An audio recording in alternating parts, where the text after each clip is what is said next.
آپ رات کو 12 گھنٹے فاسٹنگ کر لو، کیا خیال ہے؟ دن میں 12 گھنٹے کی کیا ضرورت ہے؟ پھر صبح سحری کا 1 گھونٹ پانی پینے کی کیا ضرورت ہے؟ پھر افطاری میں کھجور کھانے کی؟ کیونکہ جب آپ روزہ رکھو گے نا تو ان تمام لوازمات کے ساتھ رکھو گے. صبح سحری میں آپ کو اٹھنا پڑے گا، نہیں بھی اٹھے چلو رات کو کھانا کھا کے نیت کر کے سو گئے تو افطاری تو ہوگی نا.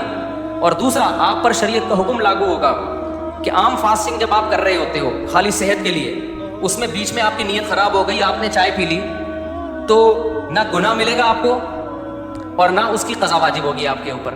یہاں جب آپ نے فاسٹنگ کی ہے تو تمام شرعی احکام آپ کی طرف متوجہ ہو جائیں گے.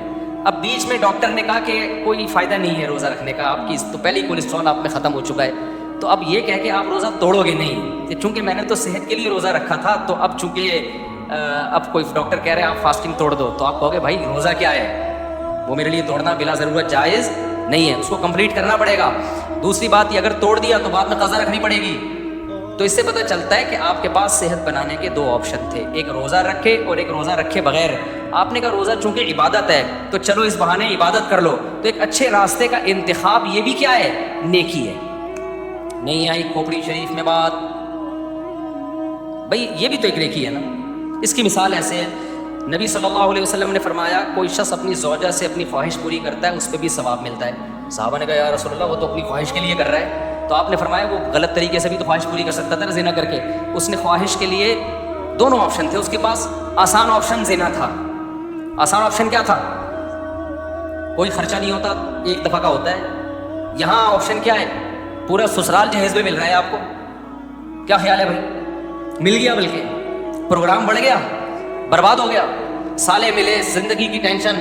تو اگر کوئی مزے کے لیے بھی کر رہا ہے تو نبی نے فرمایا یہ کیا بات ہے کہ جب زنا کر رہا تھا تو اس کو گناہ شمار کر رہے ہو اور زنا سے بچ رہا ہے تو اس کو نیکی شمار کیوں نہیں کر رہے؟ تو اس لیے کوئی بھی عبادت کی جائے نا، اگر وہ دنیا کے لیے بھی ہے لیکن آپ کے پاس دوسرا آپشن بھی تھا، اس برے آپشن کو چھوڑ کر آپ عبادت والے آپشن کی طرف آتے ہو تو بھی ثواب ملتا ہے. ہاں یہ ضرور ہے، اس کو کہتے ہیں عمل مشوب فقہ کی اصطلاح میں. عمل مشوب کا مطلب وہ عمل جس میں اللہ بھی ہے اور اللہ کا غیر بھی ہے. تو جتنا اللہ کی رضا کا کانسیپٹ جتنا زیادہ ہوگا اتنا ثواب کا ریشو بڑھ جائے گا، جتنا کم ہوگا اتنا ثواب کا ریشو کم ہو جائے گا. تو پورا ثواب تو جب ہی ملے گا جب خالصتاً اللہ ہی اللہ ہو، صحت پیش نظر نہ ہو.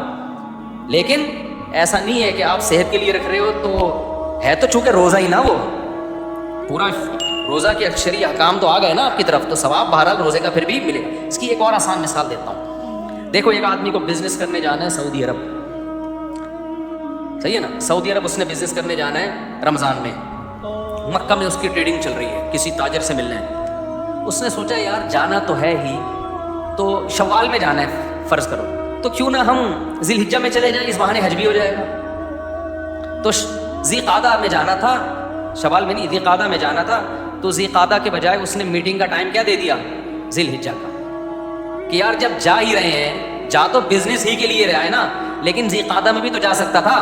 اس نے بزنس کو ڈیلے کر دیا ذی الحجہ کی طرف. اگر بزنس نہ ہوتا تو وہ نہیں جاتا، لیکن اب اس نے کہا کہ یار ذی الحجہ میں جب جانا ہے تو میں 1 مہینہ ڈیلے کر لیتا ہوں، بزنس بھی ہو جائے گا اور اس بہانے حج بھی ہو جائے گا، تو اس کو حج کا ثواب ملے گا. کوئی یہ نہیں کہہ سکتا بھائی تیرا اگر بزنس نہ ہوتا تو آتا، کہ نہیں میں تو نہیں آتا، تو بھائی تو بزنس کے لیے آیا ہے. بھائی بزنس کے لیے میں ذی قعدہ میں بھی آ سکتا تھا، میں نے ذی الحجہ کا انتخاب اس لیے کیا کہ بزنس کے بہانے حج بھی ہو جائے. سمجھتے ہو کہ نہیں سمجھتے ہو؟ تو اس لیے نیکی کر لیا کرو کسی بھی بہانے میرے بھائی. اور ویسے بھی صحت کے عنوان سے بھی روزہ رکھو گے نا، تھوڑے دنوں میں روزے کی عادت پڑ جائے گی، نیت بھی ٹھیک سیٹ ہو جائے گی. پھر بچوں کو لالچ دے دے کے نیکیاں کرائی جاتی ہیں کہ نہیں کرائی جاتی؟ حضرت عبداللہ ابن مبارک رحمہ اللہ تعالیٰ کے والد، کتنے بڑے بزرگ محدث عبداللہ ابن مبارک، ان کے والد ان سے کہتے تھے کہ ایک شعر یاد کر لو عربی کا، 1 درہم دوں گا. یہ ان کو بڑا ادیب بنانا چاہتے تھے تاکہ قرآن حدیث پہ ان کو عبور ہو، کیونکہ عربی میں ہے نا یہ علوم. آج کل کے جو اسکالر ہے نا، عربی کا ککھ بھی نہیں آتا، عربی کا ان کو ککھ بھی بولو نہیں آتا، اور وہ بڑے بڑے اسکالر بنے ہوئے ہیں. تو مدارس میں 2 سال تو صرف عربی سکھائی جاتی ہے پہلے.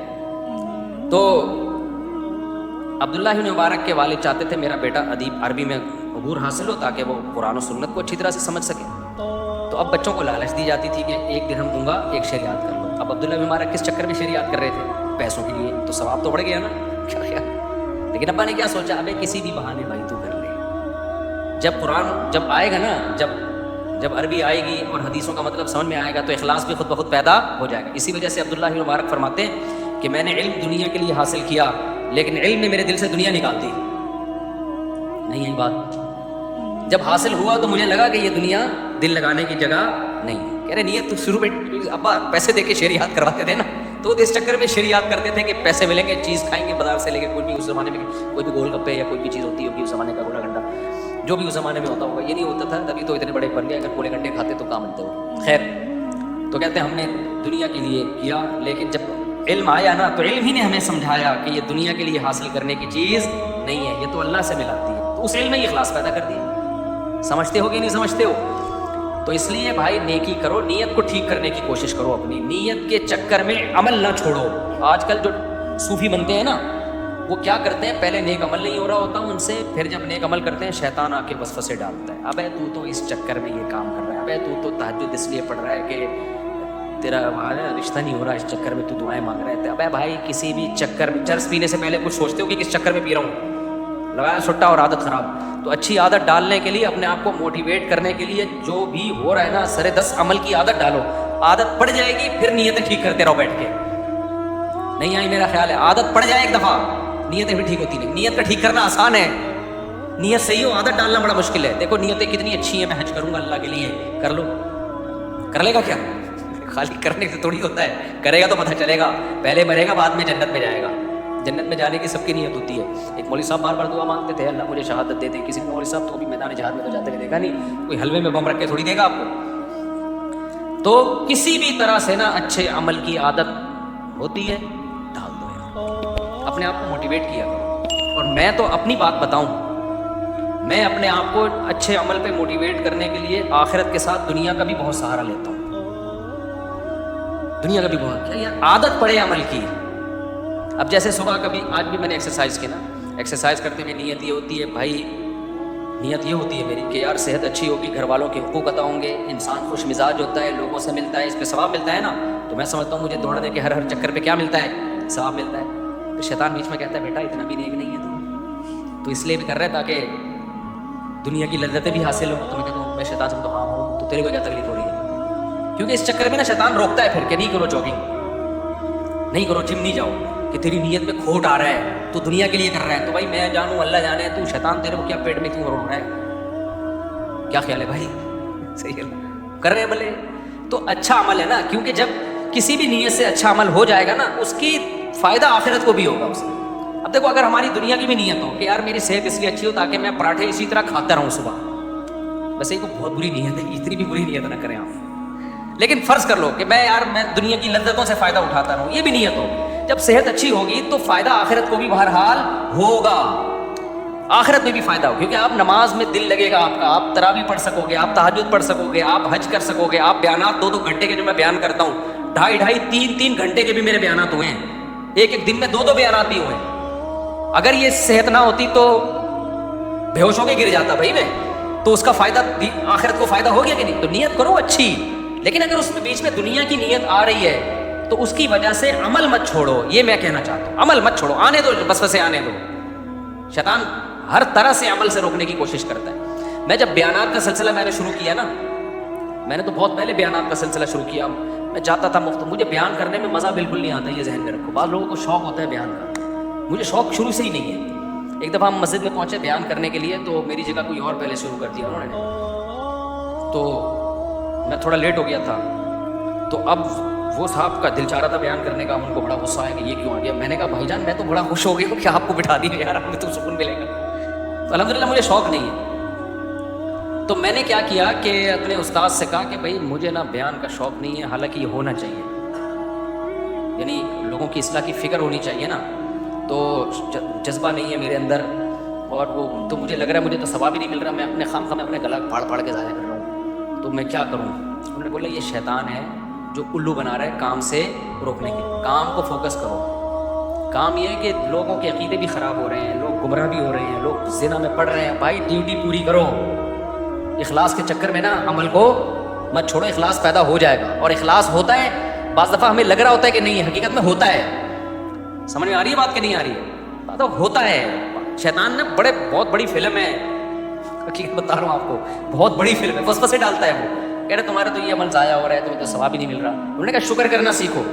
پھر مجھے موٹیویشن پتہ ہے کہاں سے ملی ہے، کہ میں بیان کرتا رہتا تھا 2-3 گھنٹے کے. میں نے کہا یار فائدہ تو 4 آدمی نے داڑھی رکھ لی اتنے 10 سالوں میں، کیا فائدہ. مجھے موٹیویشن ملی ہے جب یوٹیوب پہ بیان جانا شروع ہوئے، نیچے کمنٹس آنا شروع ہوئے، کتنے لوگوں کو فائدہ ہو گیا، تباہی ہو گیا. میں نے کہا بھائی یہ تو کیا ہو رہا ہے، اتفاق سے بہت فائدہ ہو رہا ہے. تو وہاں سے مجھے موٹیویشن ملنا شروع ہوئی ہے، اس لیے میں کمنٹس پڑھتا ہوں لازمی. اچھا بعض دفعہ انسان کسی چیز کو ہلکا سمجھ رہا ہوتا ہے، اسے نہیں اندازہ ہوتا کہ اس کا کیا کیا اثر پڑ رہا ہے. پڑھے لکھے لوگوں نے جب بتایا نا، ہم ملحد ہو چکے تھے. میں نے ایک واقعہ سنایا، میں بھی ترکی جا رہا تھا تو میرے ساتھ ایک دوست بیٹھے ہوئے تھے. انہوں نے مجھے کہا کہ آپ کے بیان میں لطیفوں کے علاوہ کچھ بھی نہیں ہوتا. مجھے تھوڑا سا افسوس تو ہوا سن کے. میں نے کہا شاید ایسا ہی ہوگا، اب اس سے آدمی ڈی موٹیویٹ ہوتا ہے. کیا خیال ہے؟ آدمی کہتا ہے چھوڑو تو پھر کیا ہے. بہت لوگ مجھے یہ کہتے تھے ابے بھائی آپ کے تو لطیفے ہیں، چٹکلے ہیں. شروع میں کمنٹس میں بھی ایسی باتیں بہت ہوتی تھیں. تو موٹیویشن کیسے ملتی ہے؟ ایسے ہی میں بیٹھا ہوا ہوں، ترکی جا رہا. ہمارے استاد تھے جامعہ، انہوں نے بولا آپ تو لطیفے سناتے ہو، بس اس لیے آپ اتنے وائرل ہو گئے اور اس لیے اتنا پھیل گئے دنیا میں. تو میں نے کہا یار یہ مجھے عجیب سا لگا تو صحیح، لیکن میں نے کہا شاید ہو ایسا. اللہ کی قدرت. تھوڑی دیر میں ایک آدمی آیا، ایک لڑکا. اس نے کہا میں اپنی وائف کے ساتھ سفر کر رہا ہوں، آپ کے ساتھ رش بہت ہے اس لیے میں مل نہیں سکا. میں ایتھیسٹ ہو گیا تھا، خدا کا منکر ہو گیا تھا. آپ کے بیان سن کے میں دوبارہ اسلام بھی لایا ہوں، داڑھی بھی رکھی ہے اور نماز بھی میں نے. وہ لندن جا رہا تھا وہ. میں نے کہا لے بھیا، یہاں سے ڈی موٹیویٹ ہوا، ادھر سے کیا ہو گیا، موٹیویٹ ہو گیا. تو دونوں چیزیں ساتھ ساتھ الحمدللہ. تو جب ایسے بہت سارے، میں واقعات سناتا نہیں ہوں، مجھے ڈر لگتا ہے کہ شو بازی نہ ہو جائے. لیکن اگر میں رجسٹر رکھ لیتا نا کہ کتنے لوگوں کو الحمدللہ کتنا فائدہ ہوا ہے، تو شاید ایک رجسٹر اس کے لیے کافی نہیں ہے. کتنی خواتین کے گھر بسے دوسری شادی کے بیان کی وجہ سے، کتنے لوگ نمازی بن گئے، کتنوں سے شرابیں چھوٹ گئیں. بہت بہت الحمدللہ اللہ نے. لیکن ظاہر ہے جتنا ہم کام کر سکتے تھے اتنا ابھی بھی نہیں کر رہے. تو پھر مجھے اندازہ ہوا کہ یہ جو بار بار آتا ہے نا دماغ میں، اخلاص نہیں ہے یہ فلاں، یہ کون کروا رہا ہے؟ یہ شیطان کروا رہا ہے کام چھڑوانے کے لیے. سمجھتے ہو گے نہیں سمجھتے ہو، یہ شیطان ٹوپیاں کرا رہا ہے تاکہ انسان کام کرنا چھوڑ دے. یہ تو اس لیے اپنے آپ کو خود موٹیویٹ کیا کرو، اپنی خود تعریفیں کر لیا کرو کبھی بیٹھ کے. بھائی تو نے آج بڑا خاندانی کام. جب دوسری شادی ہو نا، لوگ ماریں گے، پکڑ کے کوٹیں گے، تو آدمی ٹھٹر جائے گا. تو اپنے آپ کو خود کوئی نہیں بولے گا، کیونکہ میرے پاس اتنا ٹائم تھوڑی میں ہر جگہ آپ کو، ہر جہاں بھی کوئی دوسری شادی کر رہا ہے میں اس کو سمجھانے پہنچوں تو نے بڑا اچھا کام کیا ہے. کتنے لوگ کر رہے ہیں. تو آپ خود اپنے آپ کو سمجھایا کرو کہ دیکھ تو نے زندگی میں پہلی دفعہ خاندانی کام کیا. مجھے بھی جب میں نے دوسری کی نا تو اتنی لتاڑ سنی تھی کہ مجھے لگا کہ شاید میں غلط 2 نمبر آدمی ہوں. مجھے محسوس ہونے لگا تھا یہ. حالانکہ میں تو اس میں مناظرے ہوتے تھے. اتنا لوگوں نے ڈی موٹیویٹ کیا. پھر میں اکیلے میں بیٹھ کے سوچتا تھا یار شاید زندگی میں ایسا تو نہیں، میں نے پہلی دفعہ کوئی بہت ہی ڈھنگ کا کام کیا ہے. اس طرح میں اپنے آپ کو سمجھا کے نا، ورنہ میں مر جاتا ہارٹ اٹیک سے. اتنا غم ہو رہا تھا مجھے دوسری شادی، سمجھ میں نہیں آ رہا تھا. خوشی ہو رہی ہے کہ غم ہونا چاہیے اس موقع. کبھی سوچتا تھا میری شادی ہوئی ہے تو لڈو اور موبائل دیکھتا تھا، میسیجز کے ادھر ادھر ہر آدمی کا منہ لٹکا ہوا، تو پتہ نہیں عجیب کنفیوژن والی حساب کتاب. اور ایسے ہی لوگ دوسری کر کے آ رہے ہوتے ہیں میرے پاس. ابھی مولوی صاحب آئے، اتنے غمزدہ پھٹ کے رونے والی کیفیت ہو رہی تھی. کہہ رہے میں نے بیوہ سے شادی کی ہے، پتہ نہیں کیا کر لیا. اتنی لتاڑ رہے لوگ. تو مجھے بڑا ترس آیا. بڑی مشکل سے میں نے آنسو روکے اس کے چہرہ دیکھ کے. مجھے لگ رہا تھا، میں نے اس کو کہا نا مبارک ہوتے ہی اٹھا کے تھپڑ نہ لگا دیں گے. تھپڑ نہ لگا. ایک نے تو دوسری کی نا، اتنی ٹینشن میں آیا. میں نے کہا مزید کا ارادہ، کہہ رہے بھاڑ میں جائیں 4 شادیاں. یہ اس کے الفاظ تھے، کہہ رہے بھاڑ میں گئیں 4 شادیاں. تو ایسے موقع پہ آپ اپنے آپ کو خود کیا کرتے ہیں؟ موٹیویٹ. دیکھو غلط نہیں ہے اس میں، غلط کیا ہے.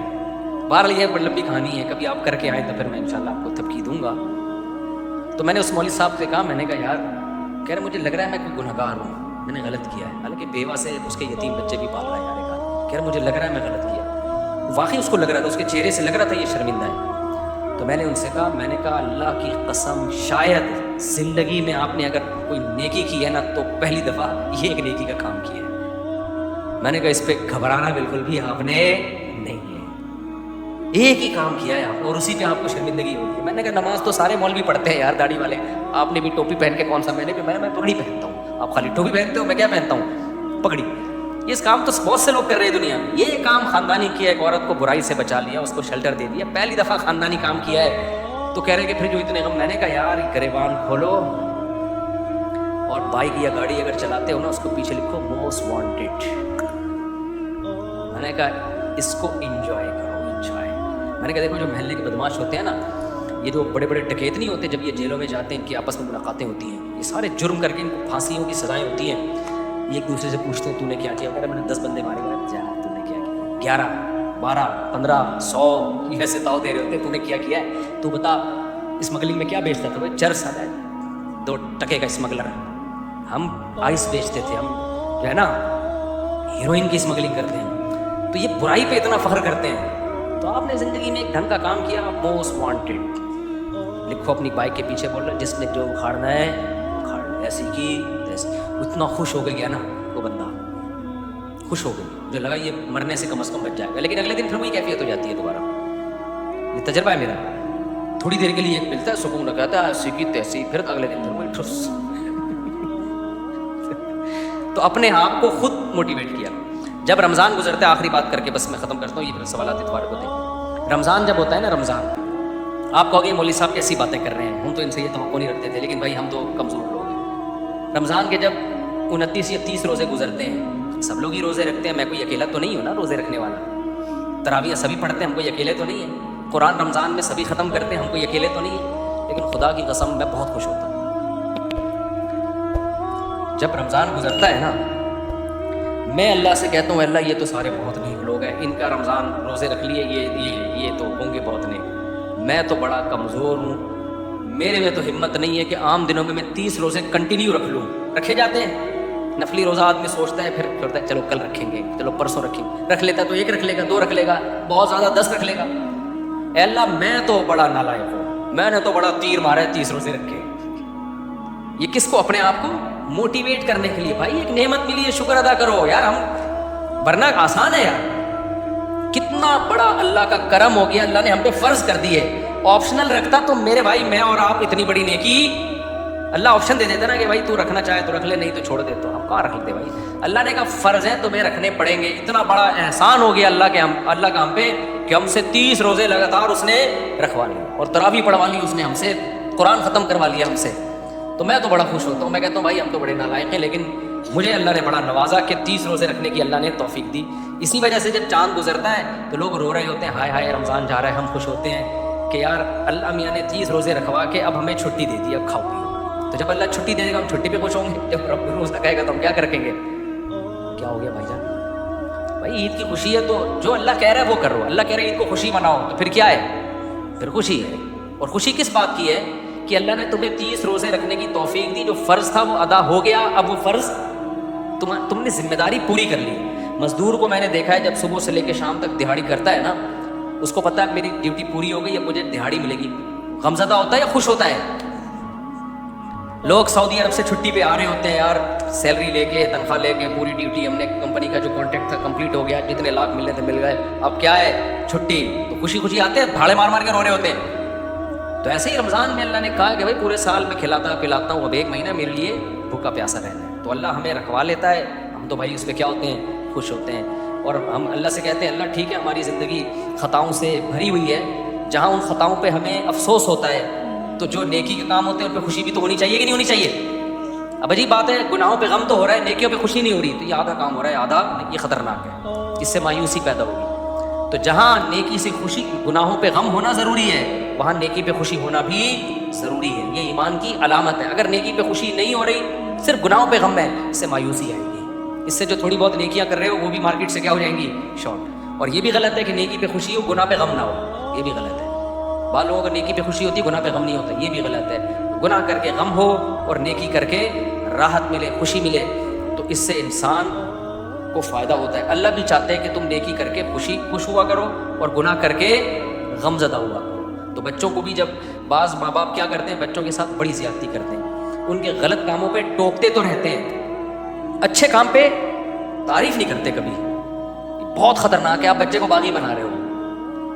دیکھا ہے میرے پاس, باپوں کو دیکھا ہے, ماؤں کو دیکھا ہے, وہ کیا کر رہی تھی, بچہ جب الٹا کر کے آ گئی تھپیڑ لگایا, وہ بیچارے پورا گھوم جاتے ہیں چکر میں. تو اماؤں کے تھپیڑے زیادہ آج کل خطرناک چل رہے ہیں باپوں سے.